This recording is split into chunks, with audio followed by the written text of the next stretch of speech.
k'imyaka 8 kaba karahanuye katamena arahanura katumva yavuze ngo uyu munsi ndabiyereka bidasanzwe kandi ndashaka ngo ibyo ndabereka mu byandike. Noneho twumva nakakana k'imyaka 6 kagahungu gatangiye kugira gate karuzuzwa naho nyina kakabira gasore ibyo re kwigirishwa nibiki.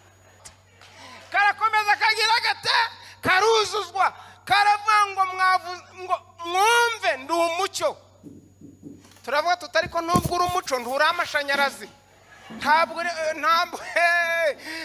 uri buji nturi koromani. Iravuga ngo noneho ndi umucyo akoma mu biganza ngo ndavuze ngo murebe agize ati ibiganza biramurika.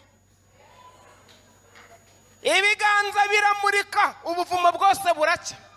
Impamvu bavuga mwuka wera ntiwemere ntabwo uragera aho yasuye itorero ngo yiyereka abagabo n'abagore bavuge. Umwe avuga igiheburi undi avuga igikerubu undi avuga ikilatini undi avuga igifaransa. Akana kageze gatya abari bahumye ndababwira nti murebe mwokanyagwa mwe murebe nawe nyine gasore naho gasore ari mu mwuka. Mana ubu si ibintu birazima katatu ndari gusha abana ariko mukasina nawe uzakora ibara. Urabona Imana iratwika gasore ubu saba atari kurira no gasore ari muri amena. Ibiganza biri kugira bite?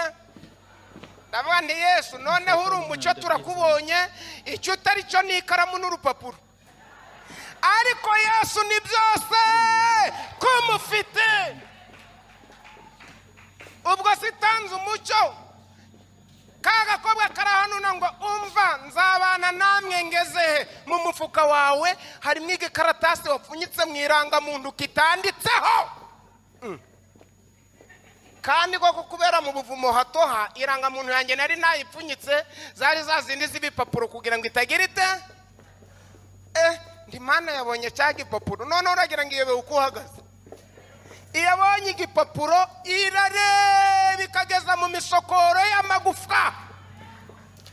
Izo wandi ni data wa twese mwiza azindege ngezande.